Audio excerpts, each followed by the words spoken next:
तौकीर जिसमें पढ़ता था नमाज, उस पर चलेगा बुलडोजर।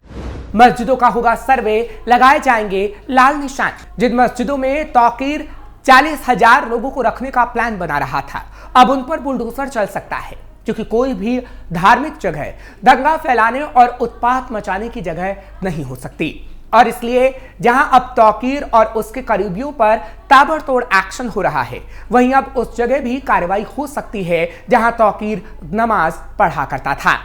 नमस्कार, कैपिटल टीवी का खास शो पर्दाफाश देख रहे हैं आप। मैं हूं आपके साथ हर्ष भारद्वाज। यूपी के बरेली में आई लव मोहम्मद विवाद पर 26 सितंबर को जुमे की नमाज के बाद बवाल हुआ। तौकीर की गिरफ्तारी हुई और पर्दाफाश हुआ कि जिस इलाके में बवाल हुआ वहां कुल 5 थाना क्षेत्रों में तकरीबन 390 मस्जिदें हैं। प्लान था कि अगर एक मस्जिद से 100 लोग आए तो इस्लामिया ग्राउंड पर करीब 40,000 लोग इकट्ठा हो जाएंगे। उसके बाद उस भीड़ से दंगा जैसा कुछ भी कर पाएंगे। और अब सूत्रों के हवाले से खबर मिली है कि इन्हीं मस्जिदों का अब सर्वे होगा कि ये वैध हैं या फिर अवैध, और फिर प्रशासन का बुलडोजर भी चल सकता है। हालांकि अभी इस खबर की आधिकारिक पुष्टि नहीं हुई है और हम भी इसकी पुष्टि नहीं करते, लेकिन हाँ, मस्जिदों से बवाल काटने की पूरी तैयारी थी, जिसे पिछले दिनों पुलिस ने भी बताया था।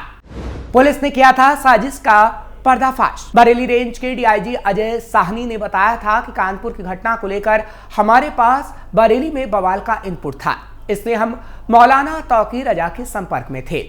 हमने उनसे कहा कि हम घर के गेट पर आकर या मस्जिद के गेट पर ज्ञापन ले लेंगे, लेकिन उन लोगों का मकसद ज्ञापन देना नहीं, बवाल करना था। जिस इलाके में बवाल हुआ वहां कुल 5 थाना क्षेत्रों में तकरीबन 390 मस्जिदें हैं। प्लान था कि अगर एक मस्जिद से 100 लोग आए तो इस्लामिया ग्राउंड पर करीब 40,000 लोग इकट्ठा हो सकते हैं। उसके बाद उस भीड़ से दंगा फैलाया जाएगा। इससे पहले ही हमने इस्लामिया ग्राउंड समेत सभी स्थानों पर पर्याप्त पुलिस फोर्स को तैनात कर दिया था। बवाल भड़काने के लिए सोशल मीडिया का सहारा। डीआईजी ने बताया था इस बवाल को भड़काने में सोशल मीडिया का प्रयोग किया गया। पुलिस ने एक व्हाट्सएप ग्रुप और 2 फेसबुक पेज भी चिन्हित किए थे। इन पर कानपुर की घटना को लेकर लगातार भड़काऊ सामग्री डाली जा रही थी। मौलाना तौकीर रजा का प्रतिनिधि नदीम खान बवाल के वक्त और पहले लगातार व्हाट्सएप कॉल करके भीड़ जुटा रहा था। डीआईजी ने यह भी माना था कि बरेली के बवाल में दूसरे शहरों से भीड़ बुलाई गई। रामपुर, मुरादाबाद, पीलीभीत तक से लड़के आए, ऐसा इनपुट पुलिस के पास था। दरअसल आई लव मोहम्मद प्रकरण की शुरुआत कानपुर से हुई। इसके बाद यूपी के अलग अलग शहरों में प्रदर्शन होने लगे।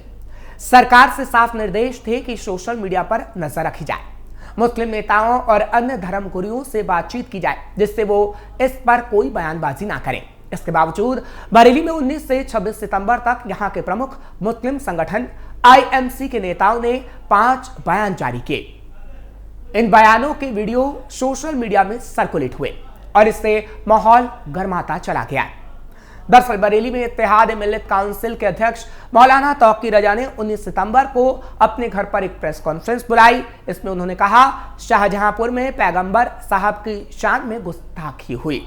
मुसलमानों पर हमलों पर ना तो सुप्रीम कोर्ट ने सख्ती दिखाई, ना कोई संज्ञान लिया।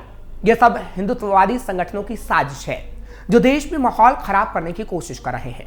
हम भारत को श्रीलंका और नेपाल नहीं बनने देंगे। नफरती माहौल फैलाने वाले संगठनों पर अगर एक हफ्ते में एक्शन नहीं लिया गया तो हम सड़कों पर उतर आएंगे। आईएमसी महासचिव ने इंस्पेक्टर से कहा, हाथ काट लूंगा। बरेली के एक मोहल्ले का नाम जखीरा है। 21 सितंबर को यहां आई लव मोहम्मद के पोस्टर चिपके थे। पुलिस को सूचना मिली। किला थाने के इंस्पेक्टर सुभाष कुमार जब मौके पर पहुंचे तो वहां कुछ लोग इकट्ठा थे। उन्होंने भीड़ से अपने अपने घर चले जाने को कहा। इस दौरान वहां आईएमसी के महासचिव डॉक्टर नफीस खान आ गए। एक वायरल वीडियो में वो कहते हैं, मैंने अभी इंस्पेक्टर को गालियां दे दी हैं, मैंने कहा है हाथ काट लूंगा। वीडियो वायरल हुआ तो 22 सितंबर को पुलिस ने नफीस खान पर एफआईआर दर्ज की। धीरे धीरे वीडियो बरेली के सभी सोशल मीडिया प्लेटफॉर्म पर सर्कुलेट हो गया। आईएमसी अध्यक्ष मौलाना तौकीर रजा 19 सितंबर को ही आई लव मोहम्मद मसले पर ऐलान कर चुके थे कि 26 सितंबर को बरेली के इस्लामिया ग्राउंड में बड़ा प्रदर्शन करेंगे। इस बीच तारीख 25 सितंबर आ गई। रात करीब 12 बजे व्हाट्सएप पर आईएमसी का एक लेटर पुलिस की तरफ से मीडिया कर्मियों को भेजा गया। इसमें कहा गया कि सिर्फ तौकीर रजा एक मेमोरेंडम देने जाएंगे, बाकी लोग अपनी अपनी मस्जिद में जुमे की नमाज पढ़ेंगे और घर चले जाएंगे। इसके 2 घंटे बाद उसी रात पूर्व जिलाध्यक्ष नदीम खान ने आईएमसी के व्हाट्सएप ग्रुप पर मैसेज करके बताया कि जो लेटर वायरल हुआ है वो फर्जी है। यानी पुलिस ने जो लेटर मीडिया कर्मियों को भेजा, आईएमसी ने साफ तौर पर उसे झूठा बता दिया। ऐसा करते करते 26 सितंबर की सुबह हो गई। मौलाना तौकीर रजा का घर इस्लामिया मस्जिद के पास है। वो सुबह 11 बजे ही घर से निकलकर अपने दोस्त फरहद के घर पहुंच गए। फरहद का घर वहां से करीब 4.5 किलोमीटर दूर फाइक एनक्लेव फेज 2 में है। यहां आते ही मौलाना ने अपना वीडियो बयान जारी कर दिया। कहा कि मेरा कार्यक्रम स्थगित ही नहीं हुआ है, मैं 19 सितंबर के अपने ऐलान पर कायम हूं, जिसके बाद लोग सड़कों पर उतर आए। पुलिस ने ताबड़तोड़ एक्शन किया। 26 सितंबर को वीडियो वायरल होते ही पुलिस हरकत में आई। पुलिस जब तौकीर रजा को हाउस अरेस्ट करने पहुंची तो वो अपने घर पर मौजूद नहीं था। किसी तरह पुलिस को उनके नए ठिकाने का पता चला। 50 से ज्यादा पुलिस वालों ने तौकीर रजा के दोस्त फरहद के घर पर डेरा डाला। पूरे दिन तौकीर रजा को घर से नहीं निकलने दिया। धीरे धीरे यह बात भी बरेली शहर के व्हाट्सएप ग्रुपों में सर्कुलेट हो गई कि तौकीर रजा हाउस अरेस्ट हो गए। पुलिस ने उन्हें नजरबंद किया हुआ है। इधर 26 सितंबर की दोपहर बवाल के बाद मौलाना तौकीर रजा अपना पक्ष रखना चाहते थे। कुछ करीबियों ने ये बात मीडिया कर्मियों तक पहुंचाई।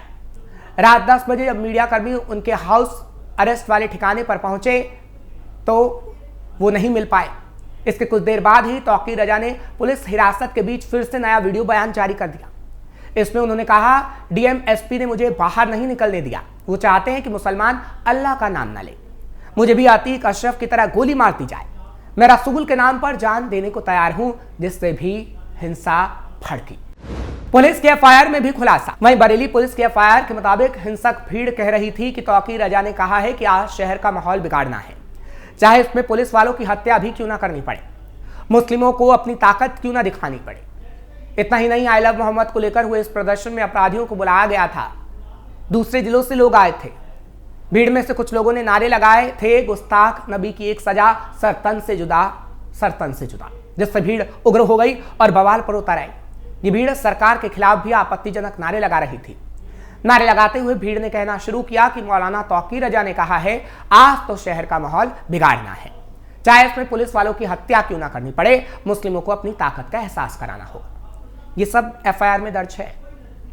एफआईआर में इस बात का भी जिक्र है कि जुमे के दिन उमड़ी इस भीड़ ने पुलिस पर अवैध हथियारों से जान से मारने के मकसद से फायरिंग भी की थी।